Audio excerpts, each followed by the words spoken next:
Ladies and gentlemen, it's time for the Agile for Agilists Podcast, the series made by Agile enthusiasts for Agile enthusiasts. And now for your hosts, Drew Podwal and Brad Nelson. Hello, all you cool cats and Agilists. Today on the episode, we've got Rickard from Insight that is coming back again, and he had this wonderful topic that we wanted to put together, just super cool. And it's the idea that as Agile coaches or Scrum Masters, we never actually get to work in Agile, because every time we come into a new role or position, contract, or whatever that might be, the organization isn't yet fully mature, fully Agile. They need us.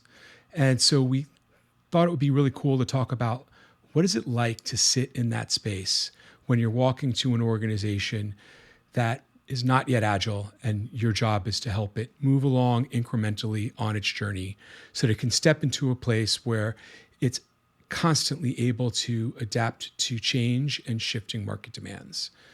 We also want to remind you that our website, www.agileforagilists.com, is up and running. You can send us a message there. You can record a voicemail, or you could email us at podcast@agileforagilists.com. We also have wonderfully cool stickers that Brad designed. So fire us a message and include your home address, and we can send you some really cool stickers that you can put all over your laptop and be the envy of all your coworkers and friends. So sit back and listen to the episode and let us know what your thoughts are. When you guys brought up Agile coaches don't work in Agile, I didn't fully understand that at first. Yeah. When you explained it, it like really set, like you saw my face, it set off like light bulbs a bit. So Yeah. I feel like that would be a good place to start, is with the phrase, Agile coaches don't work in Agile. Probably a better way to explain it, though. I mean, because at the end of the day, Agile coaches certainly work in Agile. The question is, should they? That's why I asked you guys a little bit more about it. But when you explained it to me and I started to understand it from the concept of, well, yeah, if Agile coaches worked in an Agile environment, then what would their job be? Right.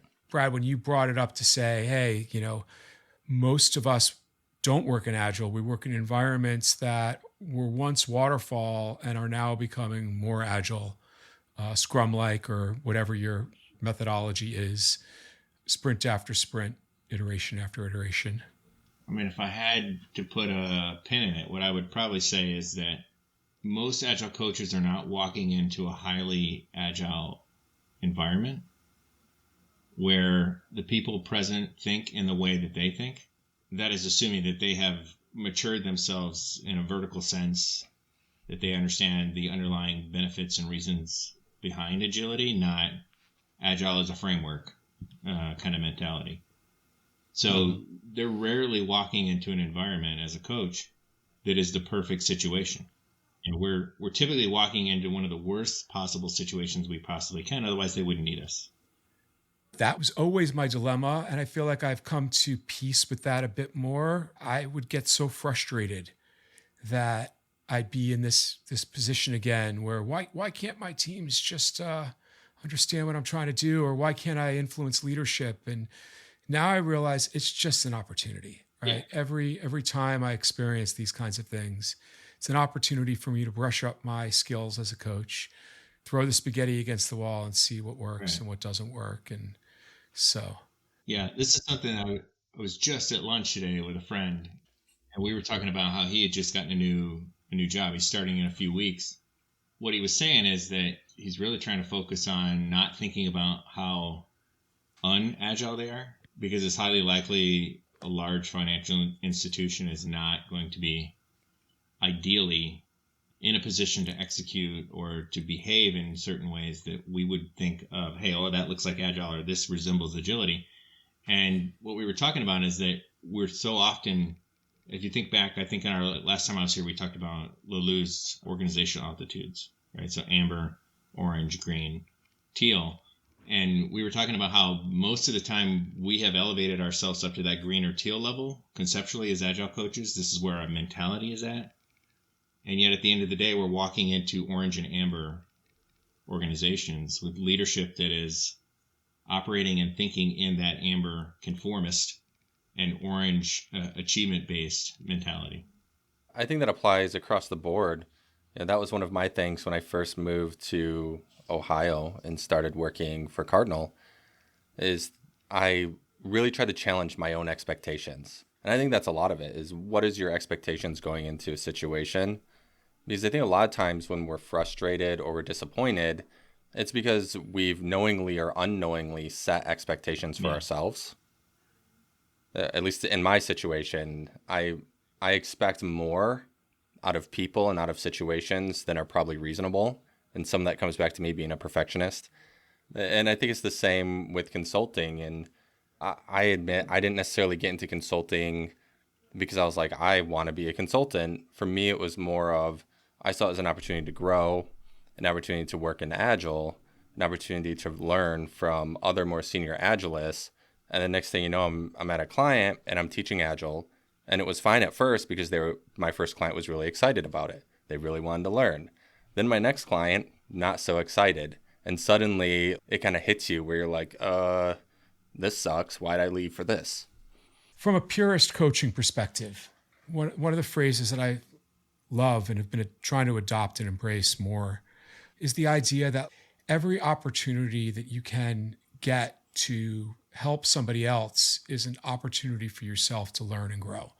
That helping somebody else is not one-sided. It's always bidirectional, right? So by flipping the script in my head in that way, it's really enabled me to take pleasure in all of my work. By looking at the work that I get out of the work that I get out of helping others, that becomes my joy, my passion, my excitement in coaching. Throw me a curveball. I want to see where it goes. I want to see how we can resolve this and what I can learn from it. It's challenging to find yourself towards that spot, and even more challenging to remain in that spot.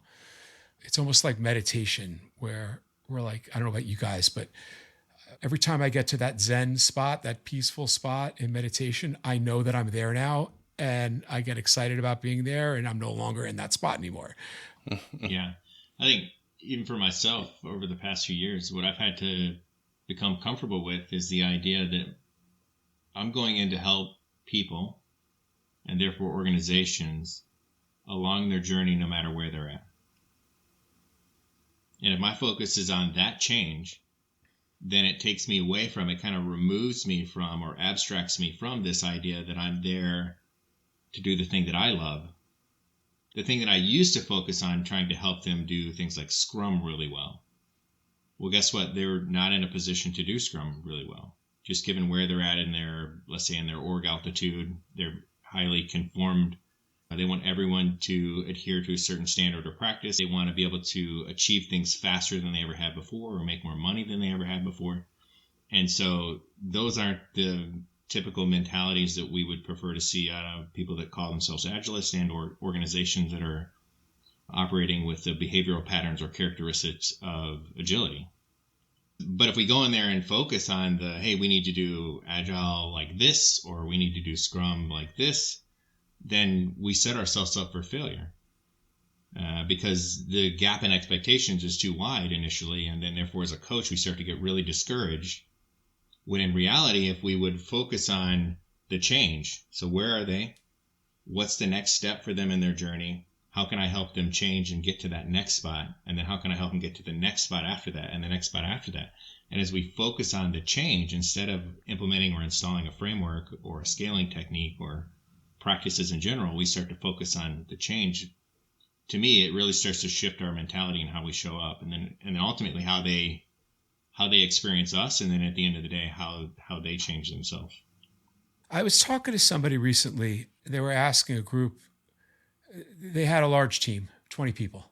How can we make our daily stand-ups to be more useful when we have this many people on it? And sure, we could treat the symptom, right? Figure out ways to make it exciting or whatnot. And I was joking around. I was like, all right, maybe we do every other day odds and evens. People with odd letters in their last name, they get to talk that day. But They didn't appreciate that sarcasm. But, the thing that I was thinking about in that conversation was, okay, how do we treat this cause? And at first, well, maybe we could bring in the product manager to observe in a daily stand-up to see the problem. And somebody was like, we don't want to bring product managers in. And that made a lot of sense. But then it dawned on me that with the higher level leadership calls, there's often a lot of people on those as well, and they're struggling in that way. And so if you could play a longer game where you're not trying to get it one and done and solve the problem right away, the approach that we were talking about was, all right, let's gently help them to see there's a connection between some of the struggles they're having on this meeting with the team size. And then let's help them to move into a place where they can problem solve around that a bit. And then lastly, let's help them to move into a place where they can see how, if they're experiencing team size challenges, that other teams might be experiencing as well, so that they on their own come to their own conclusion about that. But that level of patience, of being able to sit in the middle of something that is still dysfunctional and not be able to solve it immediately is really difficult to get to. I think that's exactly the situation we're in, especially as a consultant, which I think most coaches are consultants, whether you work for a company or you're on your own.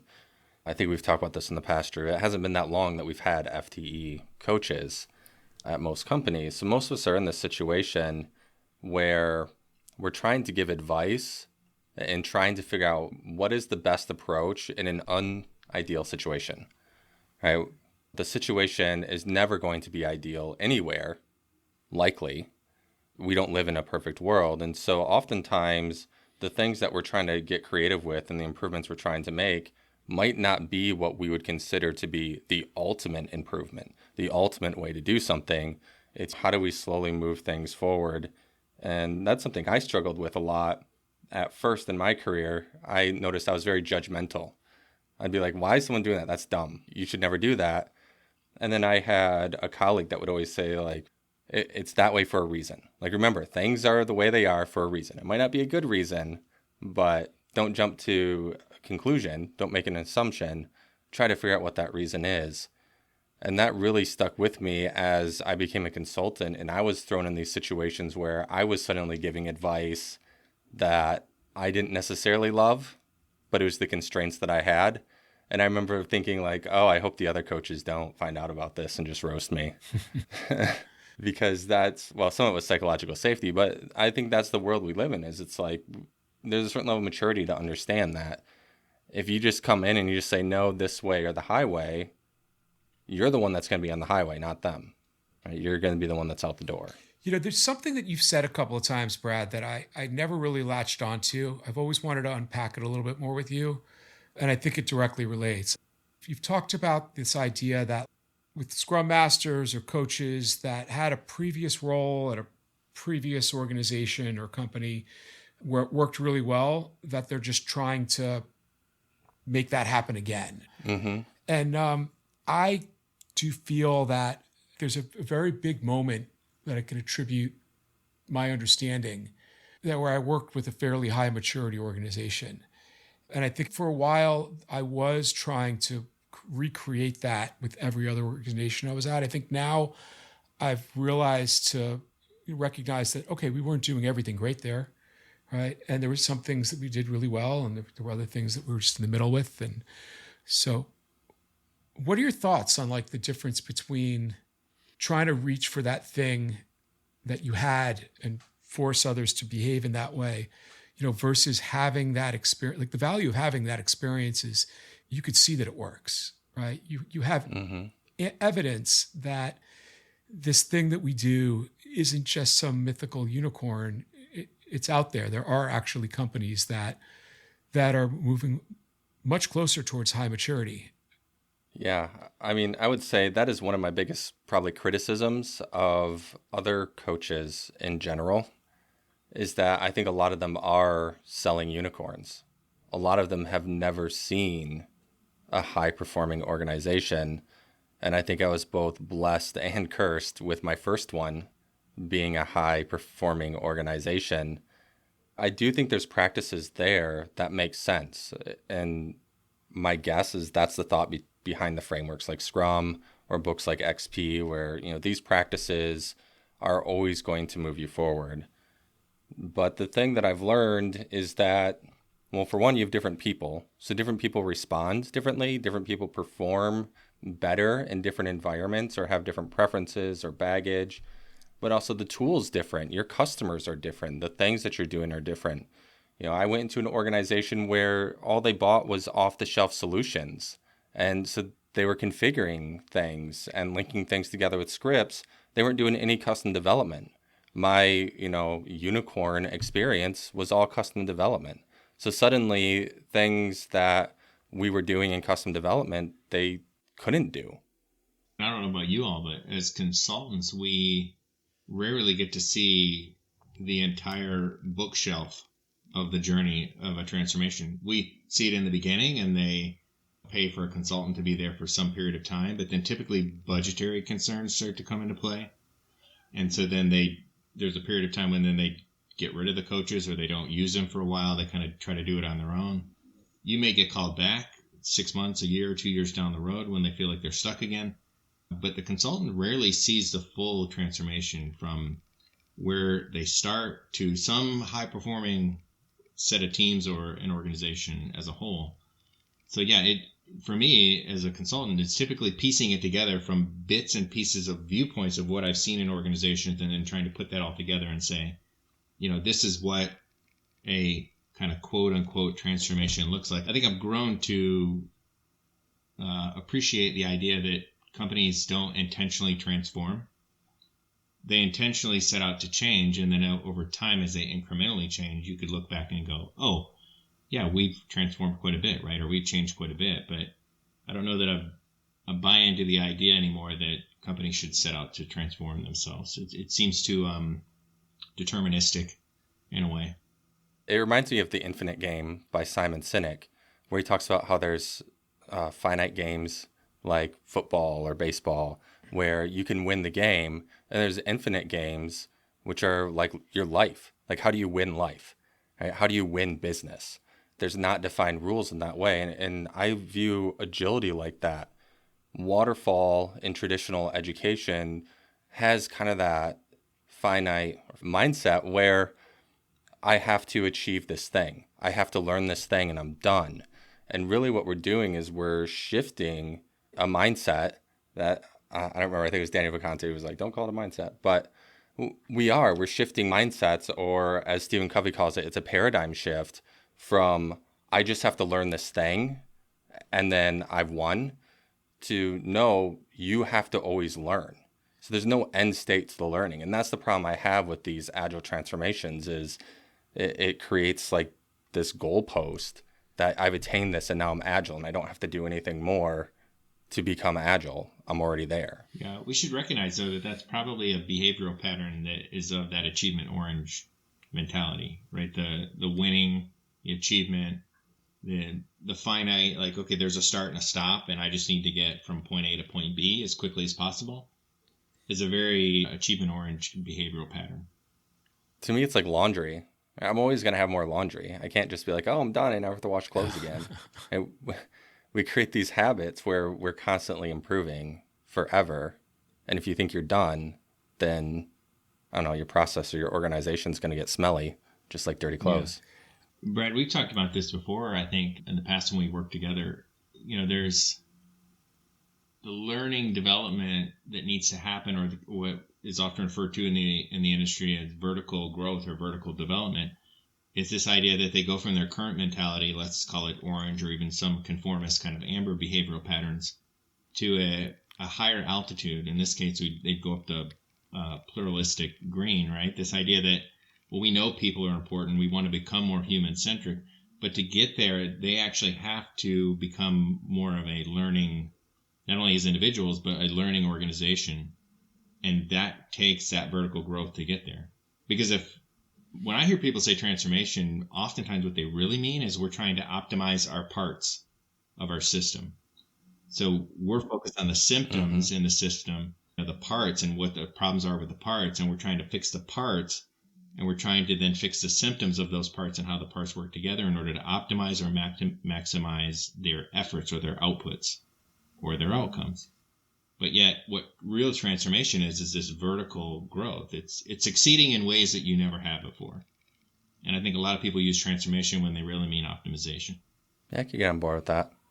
Reflecting on the initial statement of Agile coaches not working in Agile, I think the thing that kind of frustrates me the most is when the culture's not there yet. I think, like, to what you're talking about, Ken, is that they haven't yet stepped into that learning mindset, or at least leadership is not enabling that to actually happen. That's where I think I feel most challenged of remaining zen and in my center, to looking at it as an opportunity to continue to learn. That's when I feel like I'm slamming my head in the wall over and over again. Yeah. Yeah, and to help people get there, it's, a framework's never going to convince a middle manager or an executive that they need to change how they think and act. But, one of the biggest thing I think coaches should be responsible for in an organization that is, again, quote unquote, trying to transform, is not to go in and focus on the framework, but to actually go in and focus at the individual level to help them develop and grow. Because you can't get, and this is my personal opinion, I think there's a lot of people that would agree out there, but you can't get to that vertical next level of behavioral patterns in your organization without addressing the individual, and therefore the individuals that make the collective, and the collective then that ultimately makes the organization. And so one of the things I feel like we should be doing at the forefront is just addressing people at the people level. Even if they're at Orange and they're not ready for that yet, we still have to start addressing. To steal from Ken's favorite, pro-sci, they say people change, not organizations. Yeah, well, we'll be nice. My new manager, who I'm working for now, at least once a day, she's asking me, what can I do to help you to keep moving things forward? Mm-hmm. And I light up every time she says it, because it's been a while or never since I've had somebody really say that with that level of frequency and that level of honesty. She wants to hear that. And it's great to feel that level of support. Is your manager's the head of the Agile program, though? Yeah. Yeah. So I do think that's some of it. I don't feel like I talk about it a lot anymore, but one of the things that I really appreciated when I was at Meyer is that managers were called your first assistant. And I didn't know that at first. So I was trying to get some time with one of the architects, and he's like, oh, let me reach out to my first assistant. And I was like, you got an assistant? And it's your first one? So you must have more than one assistant? Like, wow, you must be a big deal. But I came to really appreciate that, because they're the first person you go to for assistance. And that really relays that servant leadership mindset. And it seems like a lot of these organizations over the last 10, 20 years, maybe 100 from Taylorism, have this mindset of, my job is to tell you what to do, not help you be successful. Yeah. And we're creatures of habit, and we're also creatures of our environment. And so when managers are in that environment where they don't listen, they're the ones that are talking, they're the ones that are commanding, I think that kind of translates across the board. So even coming in as a consultant or a coach, they're not really there to listen to you. They're there to use you as an instrument to achieve whatever change it is that they foresee the team needs. They may not understand what that change looks like, but they have an outcome in mind. And I think that goes back to the optimization comment. Mm-hmm. Yeah, I've only seen good leadership in pockets. I mean, you'll run across good leaders. I've never been in an organization where it's mostly good leaders, though. Yeah, and I think a lot of managers get really frustrated. A lot of the servant leaders or more agile-friendly managers don't stay there because they struggle with that too. I can speak from my own personal experience, but also a lot of our consultants that we had at Insight were managers at one time. Like, there were agile coaches that went and got that manager gig because you're working with managers all the time. So you have the network. And then they spend a year or 2 or 3 as a manager and they get frustrated and they go back to being a consultant. It reminds me of being an entrepreneur or even a manager. A lot of times, someone who starts a business, it's because they're super passionate about something. But then once you've started the business, you don't have time for that thing you're passionate about anymore. You're too busy running a business. And I think managers kind of fall into that too, where it's like, oh, you're really good at this thing. So because you're so good at doing this, we're going to promote you up to a management role. And then you're no longer doing that thing. You're now helping others do that thing.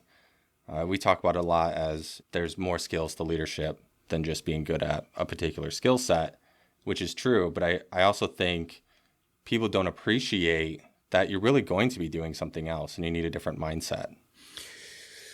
Yeah, I was thinking about this the other day.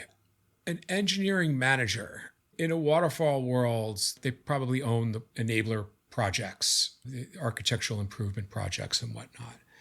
And in a more agile world, what we need them to do is like, okay, you're a people manager, but your primary focus is leading, right? And so focus on helping your developers to become better developers. Ask them, what can I do to help you to reach your sprint objectives or your sprint goals? And that the product owner now owns the features. And that's a very uncomfortable thing for people to let go of, because I'm letting go of my budget potentially, right? I'm letting go of my project. And now my job is to like tutor people and help them become better developers. It's a challenge to get people to shift into a different mindset there. Well, it's really similar to people in coaching roles who still take advisory and consulting stances, when in reality they're in positions that should be taking more of a mentorship and a coaching stance. And to be able to decipher between those two stances and know when to play one or the other is actually a primary function of what I think a umbrella term consultant should be capable of doing. If you're in that position, right? And I've definitely been in that position before, and it didn't sit well with me, and I was super frustrated where I was a coach, but I was really looked at it as part of the delivery system, as opposed to somebody who's standing like just on the field to the side and helping everybody figure out how to run better plays. And it's hard to sit in that spot, but if you find yourself in that spot, the game for you becomes, how can I experiment with managing up so that I can create this bubble in and around my role? And like, that's a huge skill that often people, like scrum masters and coaches, often look for somebody else on the outside or above them to sanctify the space for them, to bestow the authority on them to behave as a coach, as a facilitator. And it's hard when you feel like all is lost and you're just in a tight spot. And so you then go along with it and you go along with it. But if there's one thing you can get out of that and take away, is the ability to experience how to coach up, to create that bubble and get some more of that support and buy-in for yourself. Like, and we forget that, like, we do this really well for others. Why can't we also do this for ourselves? We tend to expect somebody else is going to do that for us. Yeah, it reminds me, I run these personal development, what we call quests, at the consulting firm I work for. And I was just in some sessions this week with some folks that are going through this kind of one-on-one coaching, kind of personal growth quest. And I had multiple people this week talk to me about how they feel like they show up in different ways given their personal lives and their work lives. And as we dug into that, what they started to realize is that a hierarchical system causes you to behave in different ways. Whereas you feel like you have autonomy and you have some ability to do the things you want in your personal life, you have more control there. You step into the system of a workplace where there's hierarchy and there's structure and there's consequences that don't exist inside of your personal life in that same way. And now your behavioral patterns start to actually change because of the consequences that are present there. There's so much value in that. I know for me, right, one of the things I'm working on in my backlog of improvement items is I do still struggle with managing up at times. I feel like what I've identified is that I often set the stage for the imbalance in authority and power by entering into that conversation with the mindset that already exists, and that my language is communicated through the lens of somebody who is of lesser authority and power, than the other person. And so that's something I've been working on. It's been an interesting journey of being more conscious of what's actually going on there. But like, that's an amazing skill, to be able to have. And there's a fallacy also where people think that the role of a scrum master is like an entry level, just at a college job. I see it all the time. People ask like, how can I land my first scrum master job? And it's like, all right, well, what experience do you bring to the table? Oh, I was working at Denny's after college because, I didn't really know what I wanted to do. And now I realize I want to be a scrum master. And I try to, like, what I look for in that kind of position is I'm trying to suss out like what in their personal life at that point correlates to the role and responsibilities of a scrum master, and help them to figure out how to tell that story. But the reality is it's not an entry-level position. You've got to know a ton about like psychology, group dynamics, and learn how to influence others. Your job is not just to make sure the JIRA tasks are updated and you've moved them to the next stage in the pipeline. That's not a Scrum Master's job. A JIRA monkey. If I can play the opposite side of that coin a little bit, I think the generation that's coming up now is much better at handling that kind of mentality that we would expect out of an agilist today than people who've been in the industry for 10, 20, 30 years, because what we carry is some baggage from former ways of working that we have to unravel or unlearn, which can cause us to just step over the line from a more waterfallish kind of top-down mentality that's built in a hierarchy where there's power structures and there's information hoarding and there's decision making that's made only at the top of the organization and then kind of trickled down through the organization from there. Those behaviors, those patterns, if they exist in us because we've learned them or been conditioned by them over time, just take a step over from there and try to step into a Scrum Master role immediately. What makes that hard for people like us back in the day was that we have to unlearn what we've learned and how we've been conditioned. Whereas kids coming fresh out of college, they have a completely different mentality than we had. And we have to be able to step into that. So I agree that what they're lacking is coaching context or business context. But oftentimes, if they understand social systems, and a lot of them do nowadays better than we do, or we did, it's much easier for them to step into the role of a Scrum Master or eventually into some kind of more agnostic coaching role than it would have ever have been for us. At least that's the way I think about it.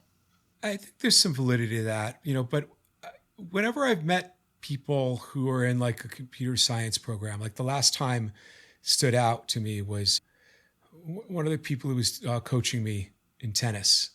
I found out that he was in a computer science program and I got excited. I was like, oh, so you must know what Scrum and Agile are. And he was like, I have no idea what that is.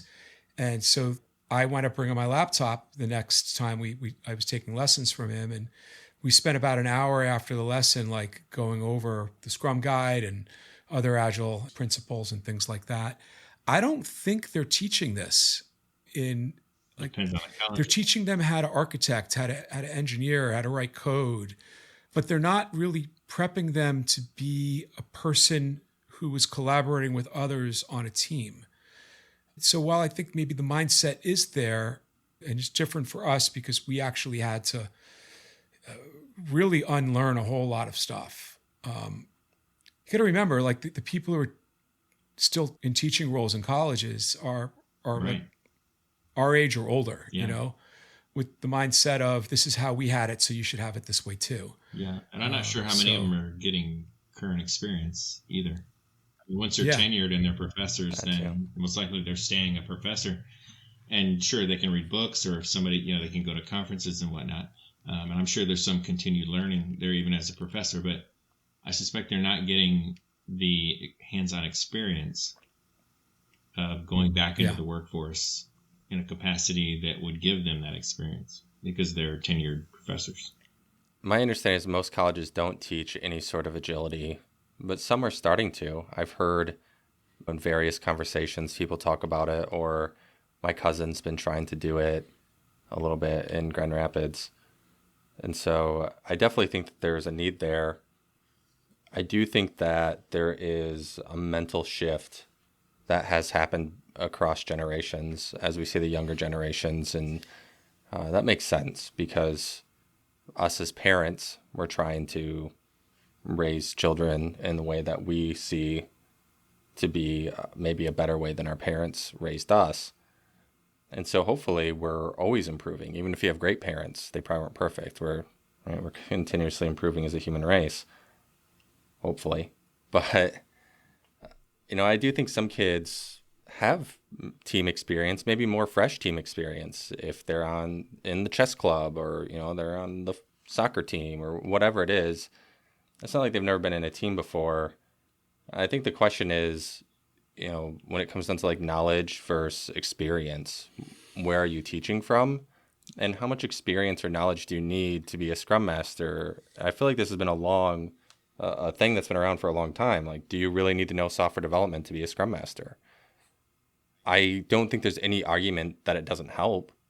I think, though, that there's a very specific love language for Agilists, right? Like, I don't know many Agilists, or maybe I shouldn't say there aren't any, but for the most part, like, our love language is helping other people experience agility and helping them to improve our agility. And it's the conversations, the ability to have a conversation to say, you'll never guess what I was able to influence my team to do finally today. I've been working on this behind the scenes with them, trying to just even break through so we could have this conversation for 3 months now, right? Like, that's our love language, right? And I think the manager love language is, how can I climb the ladder? How can I get more authority?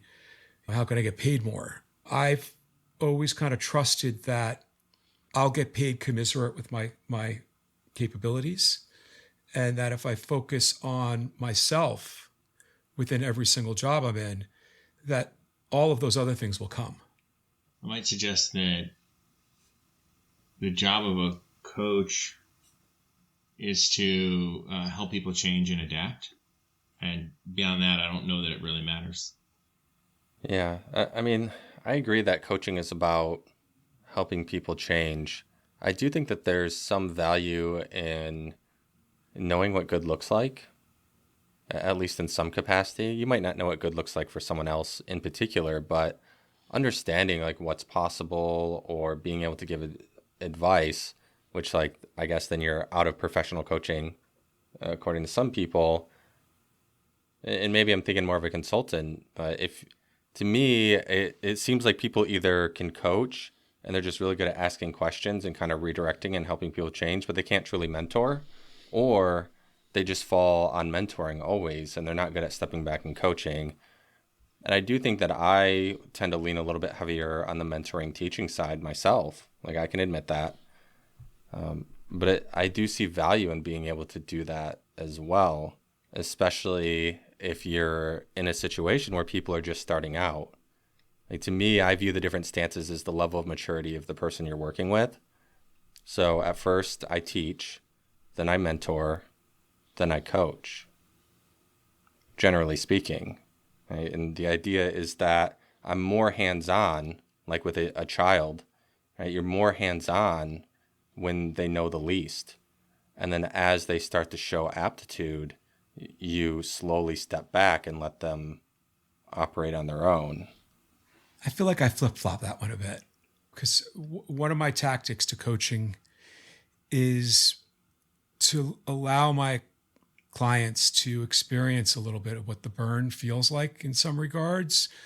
I'll tend to look at what their willingness is and capability or readiness is to lean into specific concepts. I'll poke at it to see where they're at with it. And if I feel like they're not ready for it, then I'll ask questions about what they want to do with it. And I'll ask questions about how do you think it'll affect something else if we don't do something about this now? And if they ultimately accept it, then I'll let them accept it and I'll confirm that they're accepting it. Because I don't want to do things for people early on for the sake of helping them to get further down the pipeline, because now they're used to me doing this kind of thing. You know, you could say to them like, you know, this isn't really the role that I should be doing, but I'm going to do this for you for the next like 3 sprints or 6 sprints or whatever that is until you guys get used to it. And they might take that in the same way that you mean it, but then you also now might be a cog in the system that you have to unstick yourself from. So, Well, I think the key there is I'm not doing it for you. Let's do it together. yeah. And then once we've done it together a few times, it's like, well, you don't need me for that anymore. We've done it. Why don't you try it on your own? And then if you get stuck, come back to me. But I think one of the challenges, and you mentioned there, like let them burn a little bit. And sometimes you have to let them feel the pain. There's no better way to learn than to feel the pain. But I think a lot of these organizations only know pain. They don't know a different world. And so it's not until you remove the pain that they're like, oh, the world could look like this. And like if you're a smoker, you don't realize that you smell like smoke everywhere you go until you quit. And then you're like, did I smell like that all the time? Because you're used to it. You're in it. You're living it. Yeah. So I'm calling organizations stinky again, I guess. I don't know. I'm on that vibe tonight. You know, one thing that I usually kind of circle around when we have these conversations of, you know, being an agile coach and not working in an agile environment is one of the things that we tend to relate to with like martial arts is to become a master, you have to train a master. And so I do think becoming a coach does help you to learn and understand whatever it is you're coaching better, in our case, agility. But I can't help but wonder if we're in a situation where we always leave before they're masters. And that's like a martial artist always having brand new students that get to like a yellow or green belt and they quit and they never truly train another master. Like, are we limited in that capacity as well? You know, I've been talking a lot about the elephant, rider, and path model for change. Elephant, rider, and path model. No, it's so the idea is that an enterprise organization is comprised of leaders and people. The people represent the elephants and the rider represents leadership, and that the path is where we're trying to help move the herd onto when we're coaching them, right? And sometimes the rider is ready to go on the path. Sometimes the elephant is ready to go on the path. Sometimes they both are, and sometimes neither. And sometimes there's, you know, a rider and an elephant that wants to go check out the waterfall over there. And so like reality is that like an enterprise level organization could be like hundreds of riders and elephants, and their pathways could be all over the place. What we're trying to do is influence leaders and elephants to move in the direction of the strategy for change and helping them to organize for that change to occur with the right structure of people. And that culture is actually a wrapper around this pyramid of all these concepts. And that oftentimes companies want to only focus on process. And so if you only focus on process, then it applies pressure to the elastic band of culture that's around the organization. And it puts stress on all of the other areas. Once that consultant gets fired because they were crazy or whatever, that it all just snaps back anyway. And any of the work that was done tends to slip away into the ether. I believe that action defines culture. How we act is what creates the culture we're in. And so in some of your examples there, or previous examples we've had, if I'm telling people what to do, I'm creating a culture of command and control. If I come in and I ask, if I say, hey team, we have this problem. I'm looking to you to help me solve it. You're creating a culture of troubleshooters and listening. Yeah, I like to say eyes open, ears open. The first thing we can do is observe and listen. And, you know, again, if we're being hired as a consultant, that may not be the stance that is expected of you. So we got to manage expectations appropriately.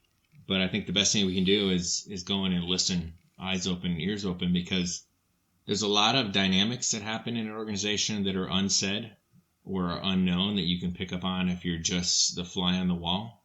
And so it depends on what capacity you're coaching in. A lot of us are still coaching towards a delivery capacity. So we're often coaching down at the team level where the work happens and where the outcomes are produced. And so if you're at that level, obviously, then where you're going to go and observe and listen is typically in the team space or in the virtual team space or in the events, the meetings, the ceremonies, whatever you want to call it. If you're working at if your coaching capacity is at the organization or the enterprise level or with some part of the hierarchy, then it's really about just trying to get a better understanding of the dynamics that are in place at the managerial levels. So there's a good bit of perspective mapping that needs to most likely take place, having interviews and talking to people to get their perspective, being able to then go back and map and strategize on those perspectives, given whatever the goals and the objectives are. And then from there, there's a whole area of systems entry that is there as well. So, systems entry is really trying to describe how you show up in a system and what's currently present, and then how you show up in that system, and then try to help it from there. And so there's a good bit of alignment and agreement. I know the Agile Manifesto says you shouldn't rely on contracting, but one big part of systems entry is contracting. So first of all, what is my scope here? What have we agreed upon? What is in the contract? And then from there, okay, how do I show up in that capacity in order to help the organization thrive? Yeah, I think that goes back to setting the expectations. Mm-hmm. Right? Yeah. Like, as human beings, we assume, right? Like, that's part of our nature. That is what allows us to do what we do. I learned that there's oxygen in the air so I can breathe. So I assume if I go into a room, there's going to be oxygen. I don't have to worry about it every time. And I think that translates to, you bring in a coach, you have assumptions that they're going to do this or that. And so creating that working agreement or that contract, I think, is crucial.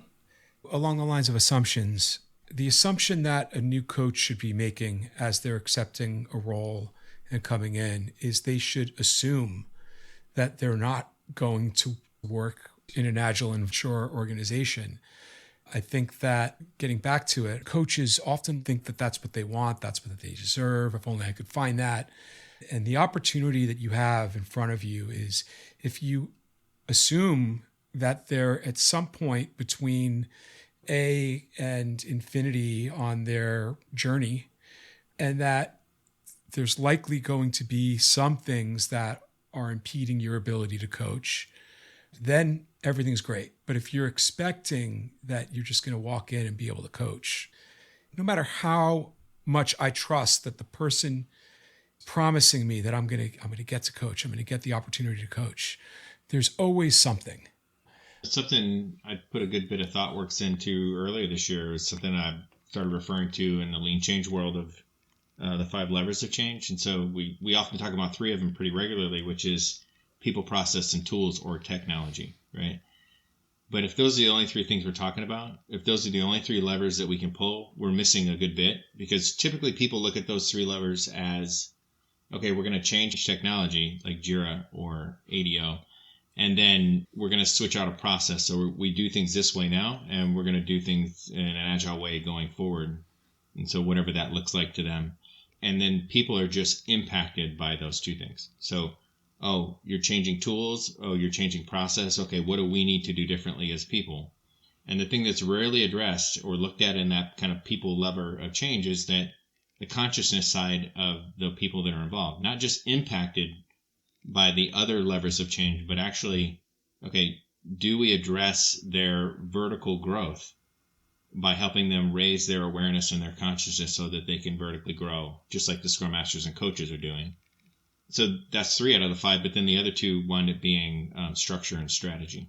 So 2 things that are often left out of the conversation when it comes to Agile and things like transformation.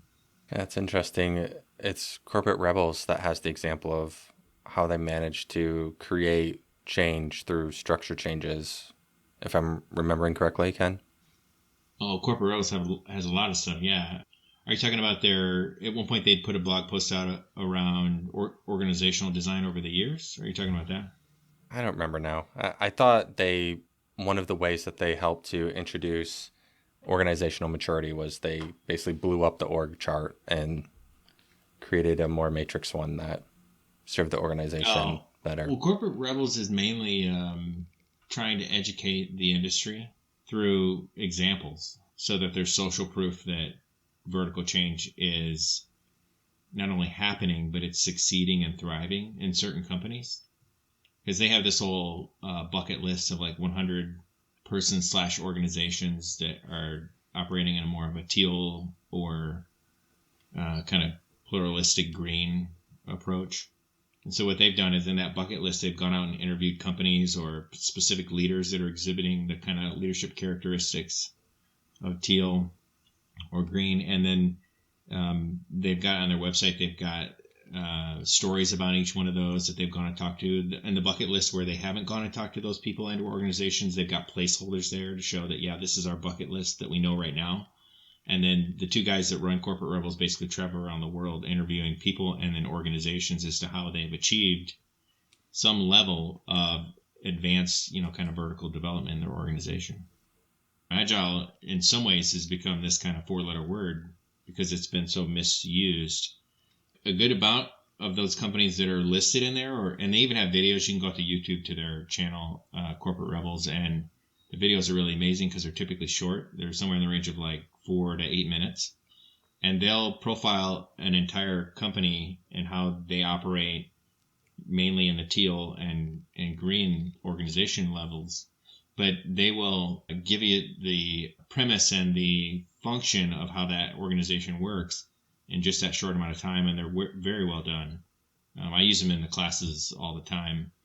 And one of these days, I hope one of these days, I'll go through their academy because they have an academy too where they put leaders through and you get to learn about all the various organizations and how they're operating as well. Well, that's your problem, Ken. Agile's a 5-letter word, so you must just be doing it wrong. You said that, I think you said in the last podcast as well. And I was thinking, I was like, wait, Agile, how many? Yeah. Well, I'm not good at math. I mean, that's the joke, right? Everyone's always like, oh, well, if you don't like Agile, you're not doing it right. But I think the reality is that most organizations that we look to as like the poster children of agility or the companies we're trying to be similar to don't use that word either. Yeah, they're just setting out to be adaptable, right? To be elastic, to be flexible, to be resilient. Those are the characteristics of an organization that is not stuck on the installation or the implementation of said thing, like Agile or Scrum. I know Agile and the manifesto had different intentions originally, but I think, like I've said, it has completely been bastardized. So the way it sits now is that it's a commoditized thing. And so people try to install or implement the commodity that exists nowadays. And so a lot of these teal organizations, there's not very many of them, but the ones that do exist, they're not concerned about all that. And what they're concerned about is the impact we're having on society and the upskilling of folks around us. It goes back to something you mentioned earlier, Drew, like the harder they're trying to sell you on something. I feel like the harder an organization tries to sell you on the fact that they're agile, like the least agile they are when you get there. Yeah. I agree with that. All right. So this has been a great conversation. It sounds, if I were to sum up what I've heard from you, Drew, I heard that if you're in this situation, to put it in my words a little bit, find your tribe. Yeah. Don't let yourself be on an island. If you can find people internally, that's great. If you have to look external, you're perfectly capable of doing that. But find other like-minded people to keep you sane. Anything else you would add to that, Drew? Well, I do have the Victor Frankel quote. It's, man should not ask what the meaning of his life is, but rather must recognize that it is he who is asked. And I probably should have said that with they, them. But those are Victor Frankel's words, right? And so we need to figure out our own meaning in our jobs as opposed to waiting for somebody else to define that for us. I love it. And then Ken, your first advice was listen, observe. I love that too. It was eyes open, ears open. That's right. right? Is that eyes open, ears open? Yeah, I was thinking of Zeno when you said that, where his quote something along the line of, nature has given you one tongue but two eyes, so you should listen twice as much as you talk, or something like that. It should be 2 ears, right? 2 ears. Yes, it was supposed to be 2 ears. It was when Drew said 2 eyes, it threw me off. Yes. Oh, man. It's getting late. All right. So I butchered that one, but I still love the quote. I would say for me, I find that I can be a very reactive person. And so when I'm put into an unideal environment, I tend to just react to things that happen to me. And it almost becomes like that victim mindset. I'll admit I can fall into that. Instead of taking a step back and just understanding this may be where they're at, or this is what they're asking, but really thinking about like, what is the ask, and trying to understand what levers are available and how I can approach it in a more coaching way than necessarily just responding to the situation. So that would be my advice, as the kettle calls the other kettle black, or whatever it is. I'm just terrible at sayings today. Do you have any talks or classes or anything coming up, Ken? I'm going to be speaking at Agile DC 2023 in a few weeks. There I'm going to be talking about how you can become the coach you always knew you could be. See, I definitely want to take one of your courses, because I really feel like I align very well with your coaching mindset in an Agile world. Yeah. So I'm serious. Let me know when the next time one of your courses runs. Yeah, I don't have much scheduled right now because we're getting into Q4. I do have an ICP CAT, so coaching Agile transformations, coming up in November. There's a possibility I'm going to have an ENT, so Enterprise Agile Coaching, before the end of the year. I don't have it scheduled right now, but I've got a client that's interested in getting some people into a public class, so I may set one of those up. It depends on them. It's transformational in a way, because I think the combination of lean change with enterprise coaching and enterprise transformation is a powerful combination. I think it's one of the more complete approaches out there that's also minimally viable and not heavy intentionally. I'm biased probably, but to me they're some of the best courses out there. And I don't think we've publicly shared it yet, but Ken, you created a discount for our listeners. I did. Yeah. So Agile for Agilists 20 all uppercase is the code. Yeah, uppercase. I'm having to remember. Yes, I did that. You're correct. Insight.com/events are all the events. And then if you look for IC Agile or Lean Change Management within those events, or look for Ken Rickard. So sign up for one of Ken's classes at a discount. I'm assuming the 20 means you're going to get 20%? 20% off. Yeah, 20% off. Yeah. That's great. Yeah, it's a great deal. I was like, hey, Ken, are you interested in giving us 10% off? And he was like, how about 20? He's a big baller. I'll negotiate to 25 if you want. 30? Do I hear 30?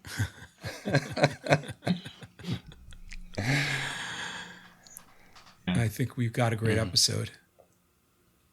Yeah. So I'm just going to add people in glass houses sink ships, because I've already messed up so many quotes today. I just got to throw another one out there. Did you just combine 2 separate quotes? Yes. It's from Boondock Saints. I was singing "You Can't Always Get What You Want" by the Rolling Stones wrong up until like a couple of months ago. Sarah looked over at me and she was like, wait, what did you just say? And I think I was saying, but if you try sometimes, you get what you can.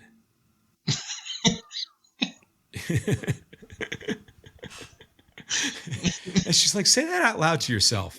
Does that make sense? Yeah. Interesting. Oh, man. That happens. I'm sure I still do that with many songs. Yeah. Well, thanks for joining us, Ken. Yeah, thanks for having me. I feel like this wound up being shoot the shit with Ken anyway. In a way. No.